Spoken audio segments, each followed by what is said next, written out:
In Acts 24, Paul was standing in front of Felix. Felix was the Roman governor of Judea. Paul was accused of things that he didn't do, judged by people who didn't know him, and lied on by people who refused to accept the truth that he carried. So while in front of the governor, the Jews hired this man called Tertullus. And in chapter 24, it says that Tertullus opens up with what's called a captatio benevolentia, which is a flowery and flattering statement. So basically, Tertullus, he was a man trained to twist words and manipulate the truth just to tear Paul down. But Paul didn't act out of character. He didn't argue. He didn't fight dirty. He stood on truth, even though Paul knew, not even though Paul, Felix knew that Paul was innocent, but he still kept him up, locked him up for 2 years. He was hoping that Paul had money so he can give it to him and let him go, but Paul didn't have any money. While locked up, Paul made the best of that time. He continued his ministry and he didn't fret because he believed his suffering was serving God's purpose. So overall, Paul stayed faithful during those times. In Acts 25, Felix was replaced by Festus. Festus was another Roman governor. He was replaced because Felix, he was giving unfair treatment to the prisoners, y'all, bribing and doing all that. So then now, I said then now, now the Jews begged Festus to bring Paul back to Jerusalem. They only wanted that to ambush him and unalive him. But Paul refused to go back to a place where God delivered him from.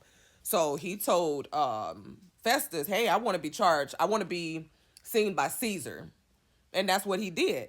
Festus was happy that Paul requested that appeal to Caesar because he didn't have to make the decision, which would have made an uproar of the Jews. And secondly, he knew that Paul was innocent, y'all. He couldn't even express the words to write to Caesar of why Paul was getting imprisoned in the first place. But that one bold move that Paul asked to be tried by Caesar pushed Paul closer to a place that God had already prepared for him. In one second. In Acts 26, Paul stands before King Agrippa. Now, at this time, Paul, he's not defending himself. He's kind of preaching, y'all, ministering. He tells Agrippa who he used to be. He tells him how Jesus stopped him on the Damascus road. He told him how grace interrupted his sin and turned him into a witness. So King Agrippa listened so closely that he told Paul, you almost persuaded me to be a Christian. Almost. But Paul doesn't waver. He doesn't. He didn't soften his testimony, and he stood firm in what God did through him, telling him everything. So in Acts 25, the storm hits. 27, the storm hits, y'all. Paul is on a ship that's going to Rome, and he's assigned a guard for him. And there was a violent wind called Euroclydon, and that crashed into the ship. The storm was so fierce that men fell apart. They threw cargo overboard. They stopped eating. They lost hope, y'all. And in the middle of that storm, God sent an angel to speak to Paul to tell him, hey, tell him not to fear. He promised that every single life on the boat would be saved and not a hair on their head would be lost. So Paul, still in chains, becomes the one to encourage everybody else on that boat. I believe it was like a total of 250 or 275. So for 14 days and 14 nights, they didn't see no sun, no stars. It was just bad weather, y'all. Nothing but wind and waves.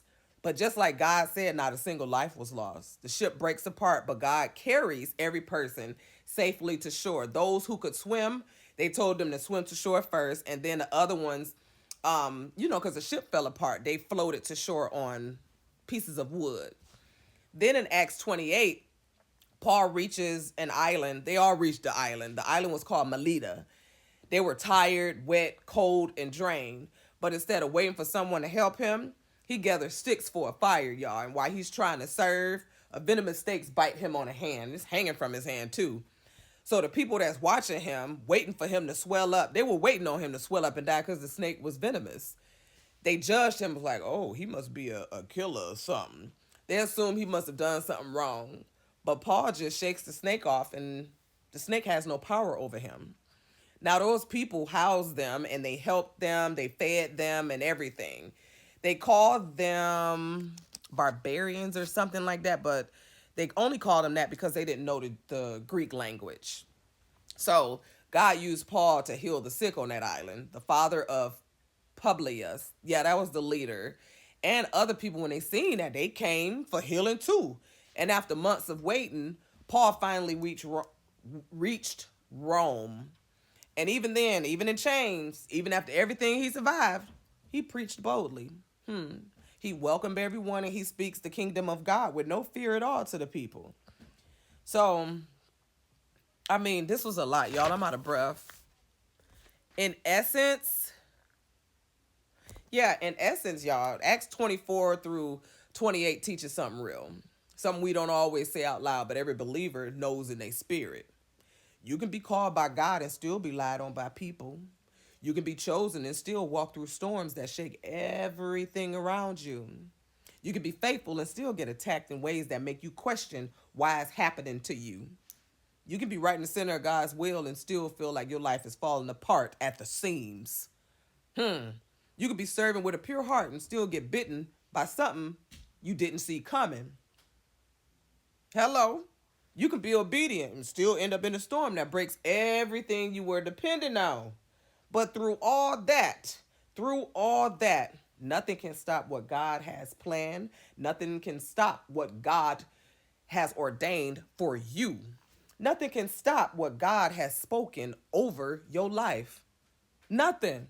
Not people, not accusations, not lies, not delays, not storms, not opinions, not situations, not venom, not even the enemy. Y'all hear me? Not even the enemy. Nothing. When God says something, best believe it's going to happen. Now, people may try to stop it. Keyword, try. Try. When God says the promise is yours, it is yours. It is. When God says you will survive, you will survive. You will survive. That's the end of it, y'all. You see all the stuff everybody went through in the Bible and how they maintain their faith. That storm may break your boat, but it'll never break your destiny. The bite may shock you, but it will not stop you. The season of waiting may feel long, but it cannot cancel what God has promised to be placed in your life. People may talk about you. They may lie on you. They may doubt you. They may judge you. They may betray you. They may even sit and wait for your downfall. But they're going to be waiting a long time because God will make sure you stand. Everything Paul went through, every lie, every court, every chain, every storm, every snake bite, every delay proves one truth. And what's that truth, y'all?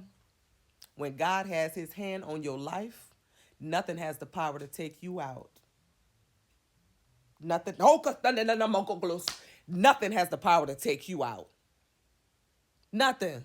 And if God was with Paul through all of that, he's with you through everything you facing right now. I hope y'all believe it.